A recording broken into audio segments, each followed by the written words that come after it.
didn't want to include this any more than you wanted me to. Okay? And I don't hate it. I just hate a lot of it. Plot twist, this is actually a Keanu Reeves countdown.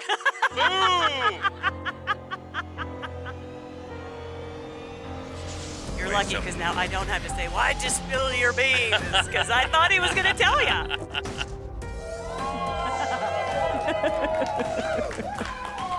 Hear that?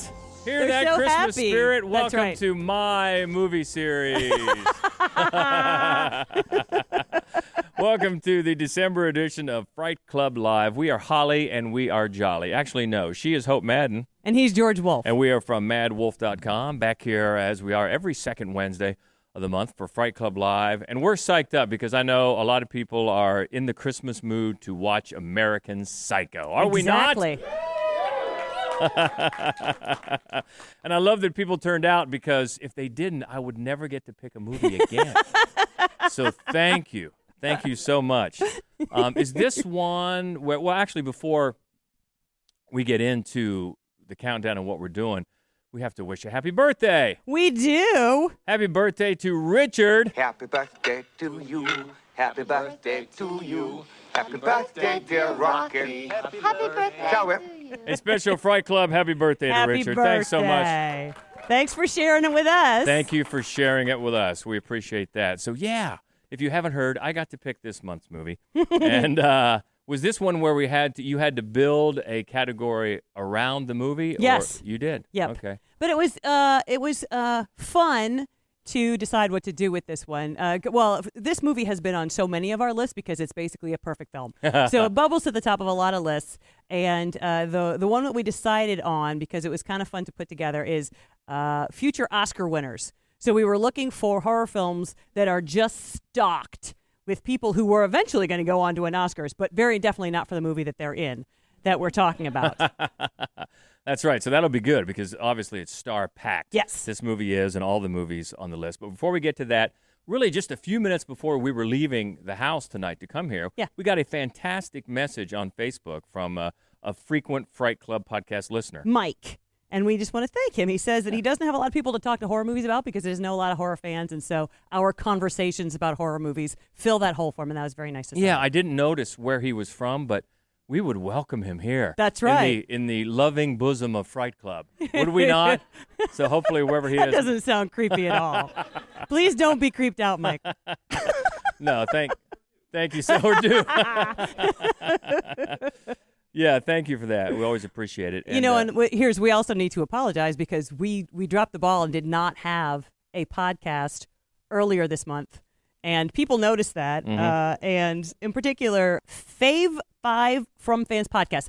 They do a top 5 list. They haven't started actually broadcasting yet. And he pointed out that he was testy. And why did it happen, George? Okay, let me tell you what happened.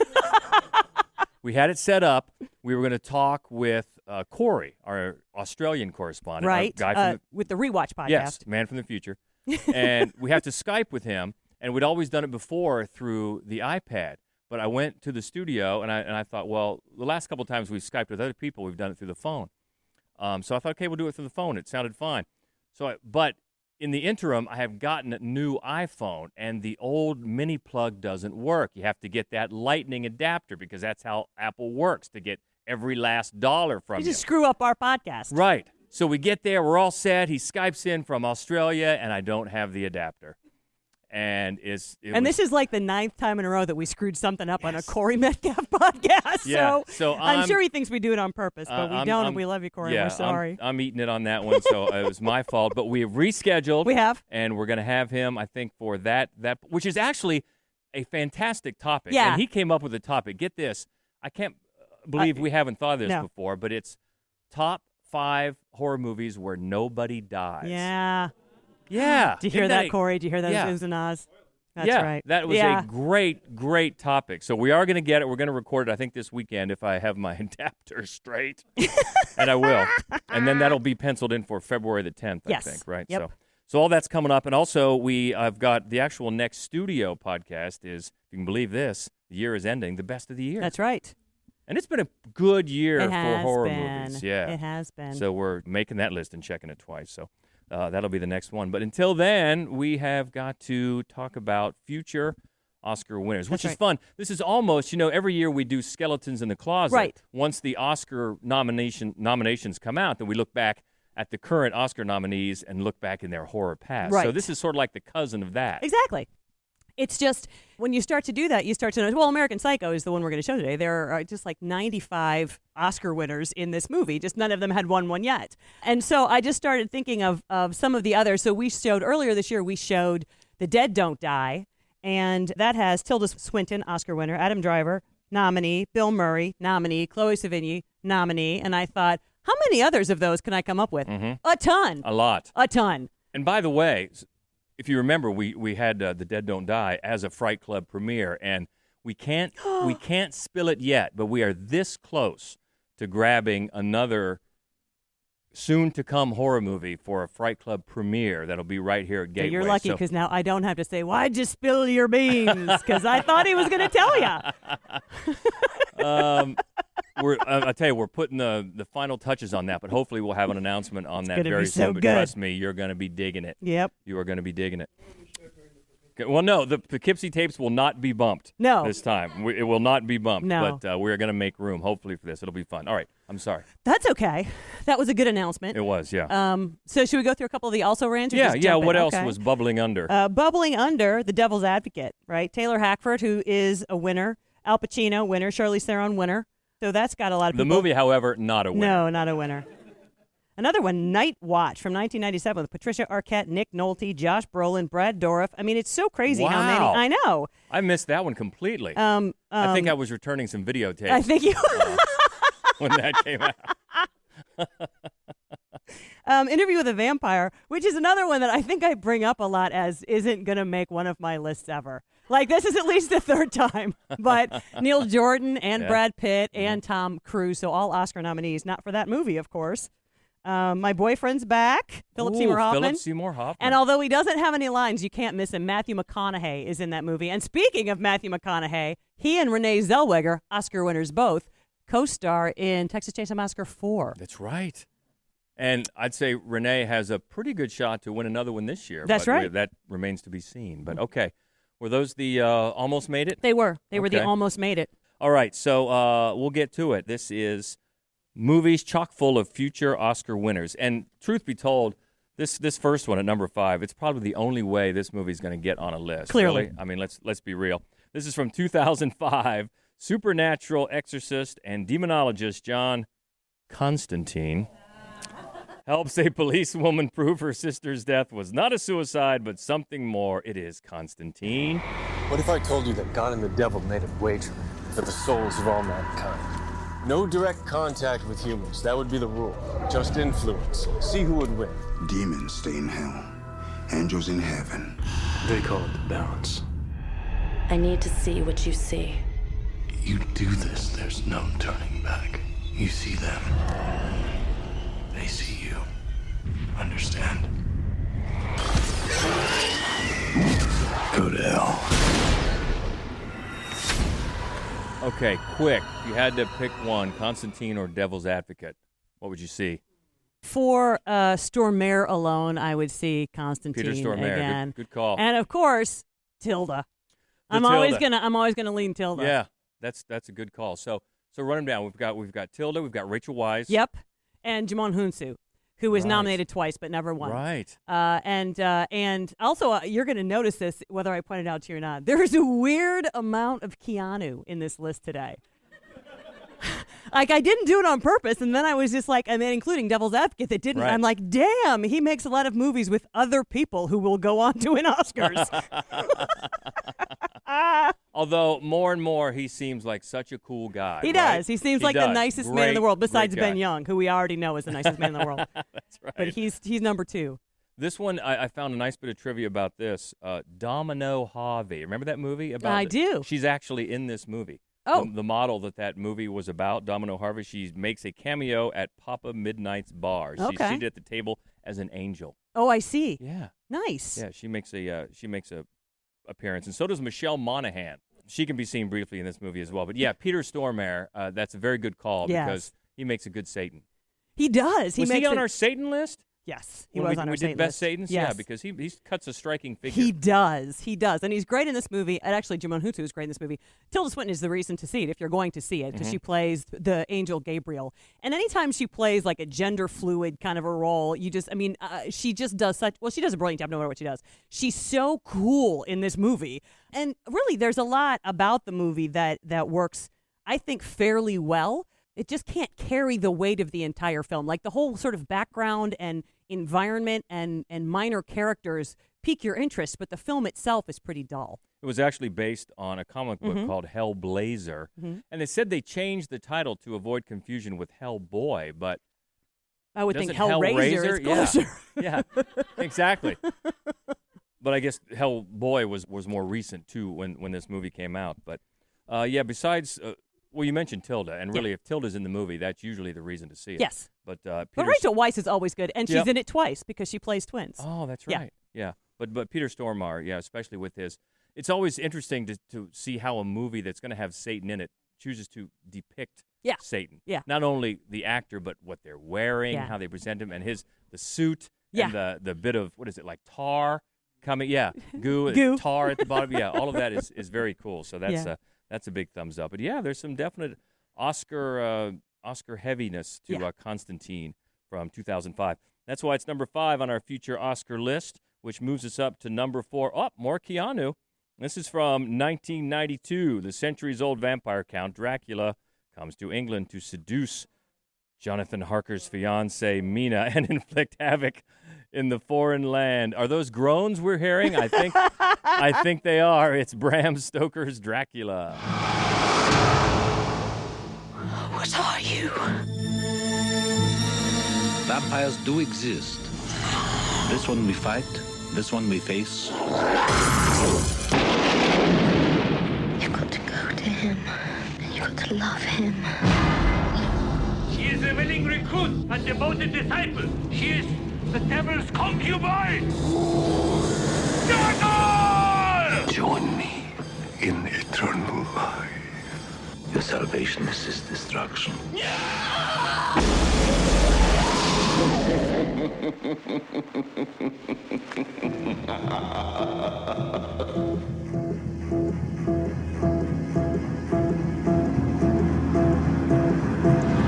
I didn't want to include this any more than you wanted me to.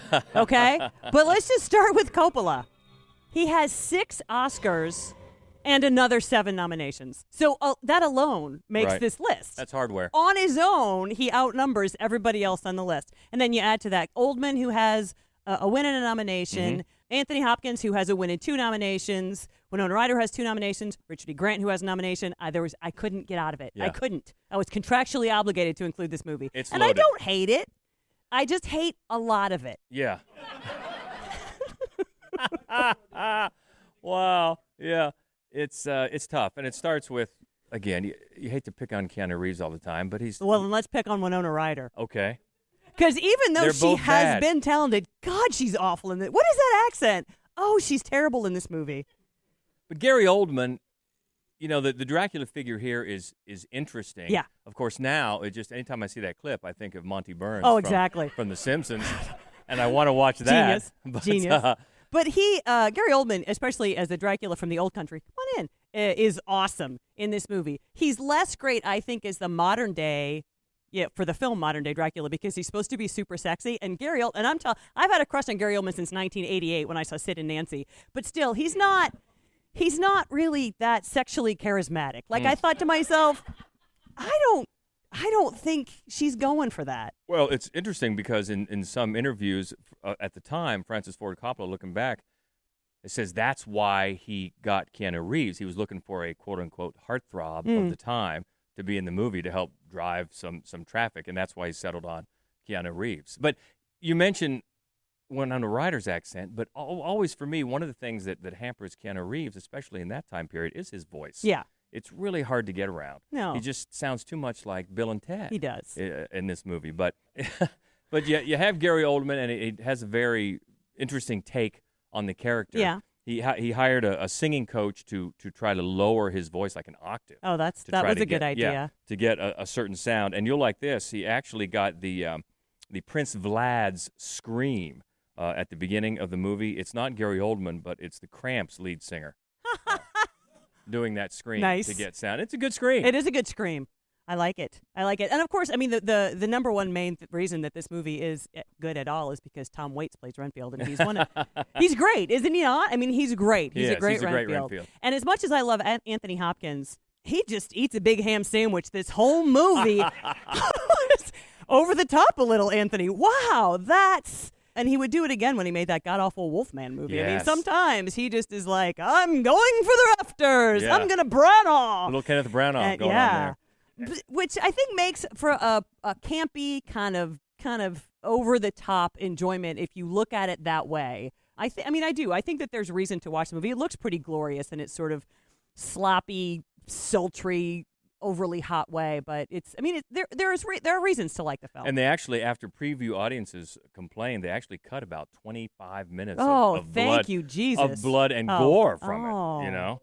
Yeah, but even so, then it made, at the time, it seems like always you look back at the history of Coppola's Zoetrope Studios, it seems like they're always in financial trouble. But at the time, this was successful enough to keep it afloat. Oh. So it did get people to the theater. Oh, yeah, it made a lot of money. Including us. Yes.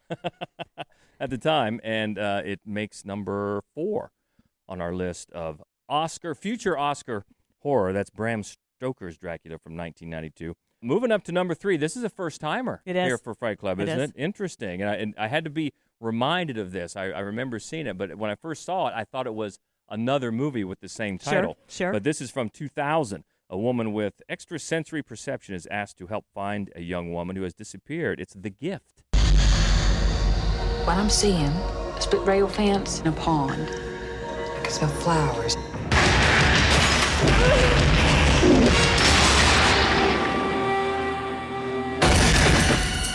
You learn to leave folks alone. Can you see what I'm thinking? Can you see that in the cards? There's something bad wrong with me. If I go with that. The real danger begins if someone starts worrying that you're going to have another one of your dreams.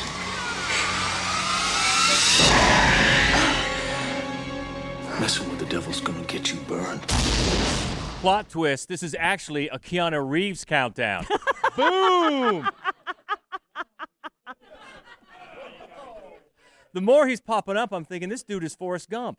I mean, he gets his way into every single movie. I know. But when I was first looking at your list, I thought of the Jason Bateman, Joel Edgerton movie from a few years ago, which is actually very good. It is. It's really good. I enjoyed it. But no, I remember seeing this one, and much like Tilda, Cate Blanchett is always a reason to see a movie. Yes, she is. And she's magnificent in this movie. And she's won 2 Oscars. She's been nominated for, 300 others. She's magnificent. You know, and this is a Sam Raimi film, so it doesn't have any good excuse between the fact that Sam Raimi directed it, Billy Bob Thornton wrote it. Yeah. And he wrote Sling Blade, and he can write a good movie. Oh, yeah. And the cast is insanely great. That it's as kind of bland as it is really mind-boggling. Well, and Billy Bob he also wrote A Simple Plan, right? And he was nominated for that. He was nominated, which is the Sam Raimi film. Yeah, and for Sling Blade as well. Yeah. So, yeah. And because it's a Sam Raimi film, of course, it has the Delta 88 Oldsmobile that's been in every Evil Dead movie. It's in here as well. And you mentioned Billy Bob Thornton wrote it. It's actually, according to Billy Bob, based on his own mother's reported psychic abilities. Yeah. I guess he doesn't have them, or he would have known that this movie was going to be a massive bomb. Oh. But there are some great things about it. Hilary Swank's mullet. Hilary Swank. I mean, she gets the Joe Dirt Award. She does. For that hairdo. That Very is nice. a great look. It is. It's a great look. And actually, this is one of the rare performances where I think Keanu Reeves is actually really, really good. And I think he almost never plays a heavy. And I think he does it really well because one of the other... The Bad Batch. Yeah. Yeah. Well, and also... the Neon Demon. The Neon Demon. Yeah. That might be my favorite one of his performances because he's just terrifying. He's absolutely terrifying in that role. And you just never see him in that. He always plays kind of a good guy or a robot or a man from the future or something just not normally human. And to see him just play a heavy, he does such a great job. And he does a good job in this also. And, a lot of them do. Greg Kinnear does. He's that... And you mentioned he was nominated for As Good As It Gets. Mm-hmm. Yeah. And Katie Holmes is good. I mean, the cast is good.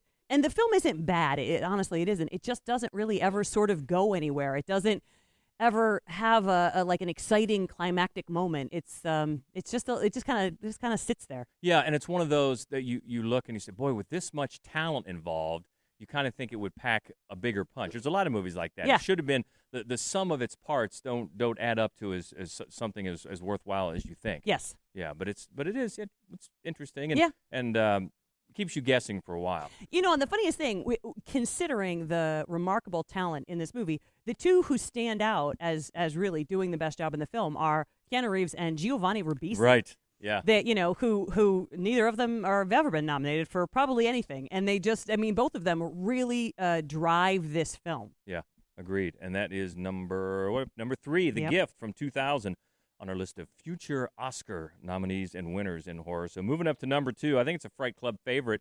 Been on many lists, maybe not as much as number 1, but still a favorite. From 2009, a shy student trying to reach his family in Ohio with a gun-toting tough guy trying to find the last Twinkie, and a pair of sisters trying to get to an amusement park join forces to travel across a zombie-filled America. Zombieland. Welcome to Zombieland. My mother always told me, someday you'll be good at something. I mean, I don't think she could have guessed that something would be zombie killing. What do you think? Zombie kill of the week?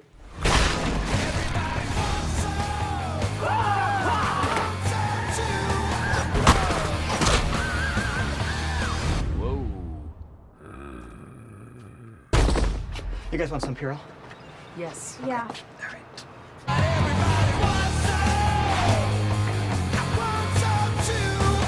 How many people saw the sequel? Yeah, I liked it. I did too. I thought it was fun. Yeah. Yeah, I really thought it was fun, but not as fun as this one. No, nothing is. This one is so great. And it's actually the second highest grossing movie in the U.S. that begins with the letter Z. After Zootopia. Zootopia. Nice. Yeah. Yeah, so it's a big fan favorite, not just for us, for a lot of people. And strangely, Keanu Reeves not in this movie. I don't know how he slipped through the cracks there, but got a lot of Oscar consideration here. And Emma Stone, she was actually the last of these co-stars to get nominated, but the first to win. Yep. Just two years ago?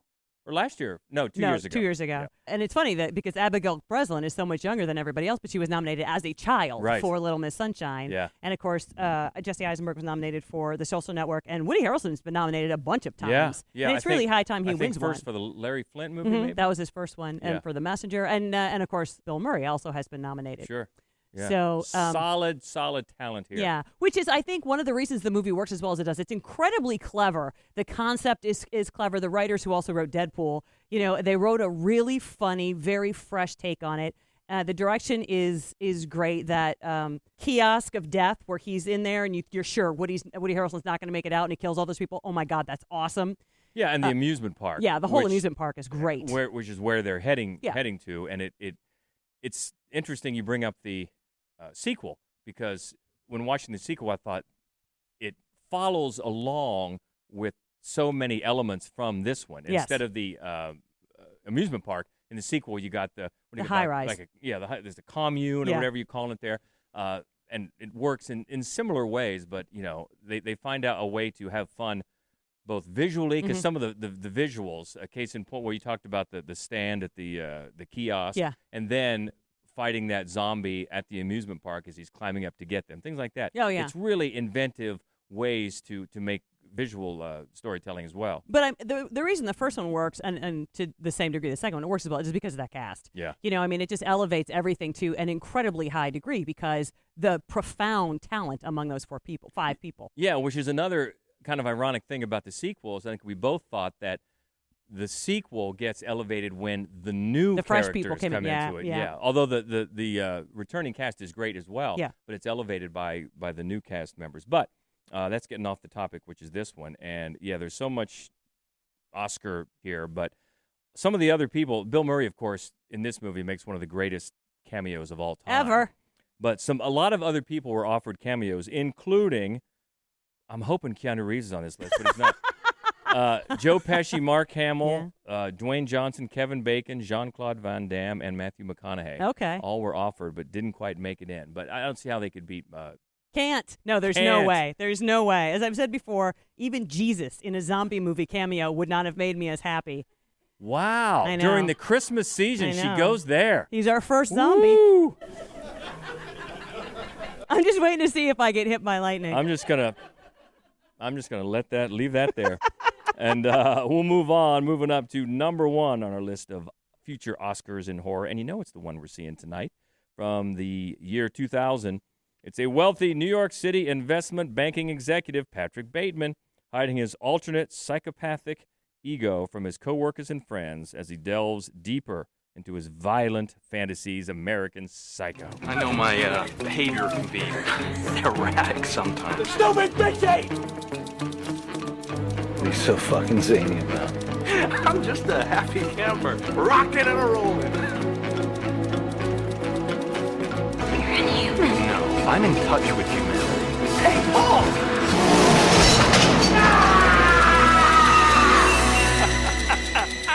I just have to kill a lot of people. I have to return some videotapes.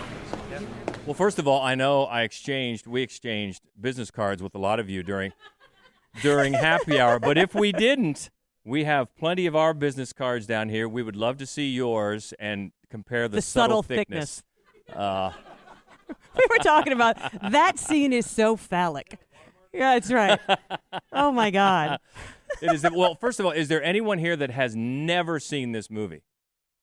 Get out. Wow. I love that. Okay. Welcome. I definitely want your reactions after. If you would talk to us after, get your reactions, because that is classic. I love that. I was hoping there would be some. So we don't want to spoil anything for the people that haven't seen it. But as I was telling somebody in Happy Hour, we were just having a conversation the other night about time capsule movies. Mm-hmm. And I was talking about how, if you were an alien that just dropped in, you could show them Saturday Night Fever and say, okay, this was America in the late 70s. But then you made a good comment about this one, how it comments on the Reagan 80s. Right, which is it's probably the best time capsule of the 80s, and it was made in 2000. Right. Which is one of the things that I think is kind of most fascinating about it is that Mary Harron captures something so hilariously, satirically, darkly, psychopathically correct about the 1980s with this movie. Yeah. And, of course, it's driven so much by Christian Bale's performance. Right. And now we know what a great actor he is. Among the best ever. Yeah. And he just nails this part. Every little nuance, every little facial expression is just perfect. But you also got Reese Witherspoon and Willem Dafoe and Jared Leto. Yes, who has won. Chloe Sevigny, right. There's a lot of future Oscar, at least they're going to sit in the seat and not win an award, cast members in this film. Yeah, and Christian Bale has won one. He was nominated 2 other times, and he'll get nominated this year. He could get nominated this year, and I'm sure he's got a long career ahead of him, so I could see him winning more in the future, for sure. So we don't want to spoil anything, so we hope to talk to you after the movie. 1 hour and 41 minutes later. Oh, we're just basking in the glow after the movie is over. And, interesting side note, when Hope's doing Pilates, she also has Texas Chainsaw Massacre going on in the background. It's very motivating. It sets the mood. Oh, man. Every time I find something funny that I didn't catch before, like the line about the dry beer. Yeah. It's just fantastic. And it's this. Plus, it's always fun to see it on the big screen. Yes. Of course. Such a perfect, like we said before, such a perfect time capsule of the late 80s. And just the soulless capitalism and soulless greed of all these guys who did nothing. Right. And, of course, one of the main themes of the movie is they're all interchangeable. Yeah. It's one of the things I like the most about it. What he wants more than anything is to fit in. Right. And that's the problem. And also the solution, because he's never going to get busted because nobody knows who he is. Exactly. Halberstram. What do you think? This is my 4th time seeing it. I really like the acting and just the craziness of how it is. And I still can't figure out what the ending is all about. Well, the main thing is it leaves you so ambiguous about, did any of it even happen? That's the main conversation you can have at the end, especially when he's talking with his lawyer there. who doesn't even know who he is. No, and what I think is funny. This is the first time I've seen this movie. I don't know how many times. This is the first time that look that Christian Bale gives him at the end when he says he had dinner with Paul Allen twice in London. This is the first time I thought to myself, now, did he kill the wrong person? Right. Did he think he killed Paul Allen, but he killed somebody else? It's the first time that crossed my mind, that he had confused them all as well. That makes perfect sense. Richard, it was your birthday gift. What do you think? Excuse me, I got to return some videotape. I was totally confused by the ending. I was right with it right along all the way through there. I was enjoying the heck out of it. But when it got to the ending, in which I swear that one of his victims was in the bar in the background. Yeah. That was that she was? I thought so, too, yeah. Okay, so he didn't kill her, or he's seeing her in the bar? Well, I don't think, know. To me, from the time the ATM says, feed me a stray cat, right, to the close of the film, it's like, well, he's just seeing shit that isn't really there. Cop cars just don't blow up with one bullet. Yeah, which it seemed to be what he was saying when he looked at the gun, like, wow. Right, and you had not seen it before. Never saw it before. Enjoyed the heck out of it. That's good. And you can't talk about this movie without talking about Christian Bale's performance. And since we've talked about this movie many times on the podcast, and there's many stories about how long it took to get into production. For the longest time, Oliver Stone was attached to it, and I believe he was dead set on DiCaprio, was he not? No, the studio wanted DiCaprio. Mary Herron did not want DiCaprio, and so she had already written the screenplay, and she intended to direct it. And DiCaprio was just coming off of Titanic, and he wanted to make a different movie, and this would have been a different movie, but then it didn't work out, and he did The Beach instead. Right. And she got Christian Bale, who was her first choice. Well, you just can't imagine anyone. I mean, DiCaprio's great. Yeah. But you just can't imagine anybody else inhabiting that part the way that Bale did. And of course, it was based on the book, and I haven't read the book. By the way, I was talking with Seth earlier on Happy Hour, and he has read the book, and there's interesting differences between the two. But as we were talking, books and movies are different animals. Yes. And by the way, Seth, we didn't say before, thank you so much. You do so much for promoting this. You really podcast. do. And we just want to thank very you for that. much. Very much. Thank you. You're all over social media. And thank you, Seth Beer Nut, for doing that. We appreciate that. But, yeah, that's always good conversation to have, the different vision that a director is going to take to adapting a book, because there's changes you have to make. And I think Mary Herron did a masterful job with this, the perfect tone. And as you pointed out, the co-writer is Guinevere Turner, the more upscale prostitute from the first. The don't threesome. stare at it, eat it scene. Yeah, right. And one of the things that I think makes this movie work as well as it does is that both the writers and, of course, the director, they're all women. And I think that the Easton Ellis's work can be read as misogynistic.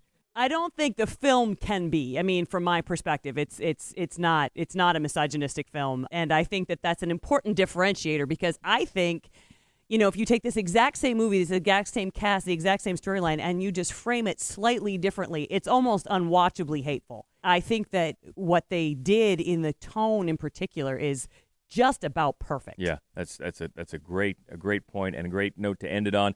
Looking ahead to the January Fright Club Live, that'll be January 8th, notable because it's Elvis's birthday, it's David Bowie's birthday, and it's my brother's birthday. That's right. Somehow got lumped into that. But we are going to talk about time loops and show Resolution. Yeah. Yeah, that is a very cool movie, one that might have slipped through the cracks. Right. I for think a lot of people. people may have seen The Endless, which came out about 2 years ago. Same filmmakers. It's the same concept. It's basically a sequel to this film. And we're going to show this one because I think too many people missed it. You can always find us on Twitter. We're Fright Club Pod on Twitter, the special Fright Club Podcast Twitter account. Also on Facebook and Instagram, it's Mad Wolf Columbus, as well as the main website, madwolf.com. And that's where you can find this finished podcast. Should be live on Monday. You can find it there. And, of course, you can find it wherever you listen to podcasts. So until next time, she is Hope Madden. He's George Wolf. And this is the Fright Club Podcast. Thank you. Thank you. Now, if you excuse me, say it with me. I have to return some videotapes.